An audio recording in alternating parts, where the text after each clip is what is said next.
criatura sou. Sou cristiano. Esse ano, aliás, ano passado, depois que Luísa engravidou, a gente descobriu que Luísa estava grávida, eu descobri que estava com catapora.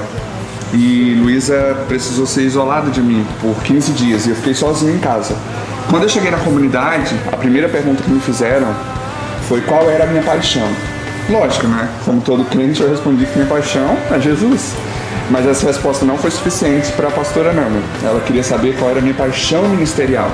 E eu confesso que eu não sabia muito o que falar. Eu estava vindo de uma missão onde eu tinha que fazer de tudo um pouco. Me converti numa igreja pequena, onde também tinha que fazer de tudo um pouco. Então eu estava disposto a fazer de tudo um pouco. Eu não entendia que tem que ter uma paixão ministerial. Eu sempre gostei de ensinar, discipular, aconselhar, mas até aí tudo bem.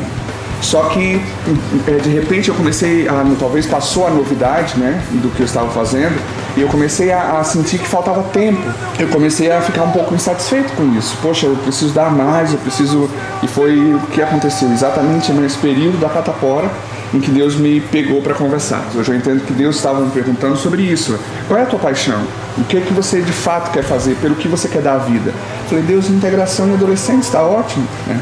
Só que logo em seguida eu li uma frase num livro que falou muito comigo, e da hora eu até voltei para ver se realmente era uma frase do livro que dizia assim: é pecado estar no lugar onde Deus não pediu para você estar, e estar lá apenas porque você acha que tem as habilidades necessárias para aquele lugar.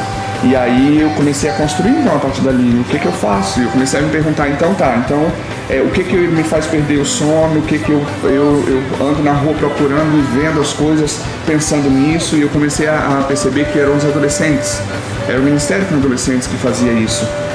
E aí, quando eu defini então que eu queria dar a minha vida por eles, e eu queria dar a minha vida por esse ministério, por esse trabalho com adolescentes, e eu resolvi obedecer a Deus nisso, porque eu estava entendendo que ali não era só uma questão de tomar a decisão, de dizer eu quero isso e ponto final, é o que eu quero, mas eu estava entendendo que Deus estava construindo em mim o querer para que eu pudesse efetuar, para que eu pudesse realizar. Teria que conversar com o pastor, teria que conversar com a pastora Nana sobre isso, mas eu estava disposto a obedecer. E eu lembro que eu entrei na sala deles, conversei sobre isso e falei, eu tenho um problema. Eles ficaram até temerosos, mas quando eu terminei eles falaram, não, você tem uma solução, nós temos um problema que nós precisamos achar um voluntário para a integração. E por que eu estou falando isso como obediência? Depois que eu defini a minha paixão ministerial e decidi dar a minha vida por esse ministério, pelos adolescentes, eu tenho visto tantas coisas acontecer. Nós como ministério temos crescido de maneira até impactante. As nossas celebrações ganharam outro ritmo.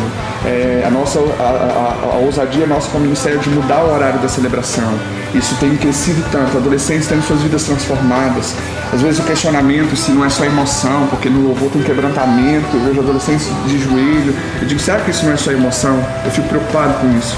Mas aí quando eu recebo os depoimentos deles na semana, quando eles me chamam no MSN, no Orkut, para falar das suas dúvidas, dos seus conflitos, eu percebo que a celebração está se estendendo na vida deles. E lógico, eu não tenho a pretensão de dizer que tudo isso é por minha causa, mas eu sei que como líder do ministério, como pastor deles, Deus estava precisando que eu obedecesse, para que Ele pudesse fazer através de mim algumas coisas. Então, o que eu quero compartilhar com você é isso. A minha obediência, ela às vezes parece muito grande. Quando eu tenho que tomar uma decisão, quando eu tenho que fazer uma escolha, ela parecia muito grande e até difícil de fazer. Mas hoje, olho para trás e a conclusão que eu tenho é que eu não sou capaz de mensurar o que Deus pode fazer com uma obediência minha. Uma obediência que parece difícil, mas ao mesmo tempo parece só um ajuste ministerial, de abrir mão de um ministério para exercer com excelência que parece apenas uma situação administrativa na igreja. Hoje eu olho para trás e eu digo, Deus, eu não sabia que você estava apenas à espera de uma obediência para fazer tudo o que você está fazendo. Eu descobri nisso, nessa experiência, de que os milagres que Deus quer fazer hoje, Ele quer multiplicar o alcance da minha e da sua obediência. E eu tenho visto isso. O alcance da minha obediência em 15 dias de isolamento por causa de uma catapora, que parece engraçado. O simples obediência, Ele multiplicou. E isso tem tido um alcance que eu não tenho ideia. É isso. A obediência, ela tem um alcance maior do que a gente pode imaginar. Obedecer é bem melhor que sacrificar. Eu aprendi isso. Valeu.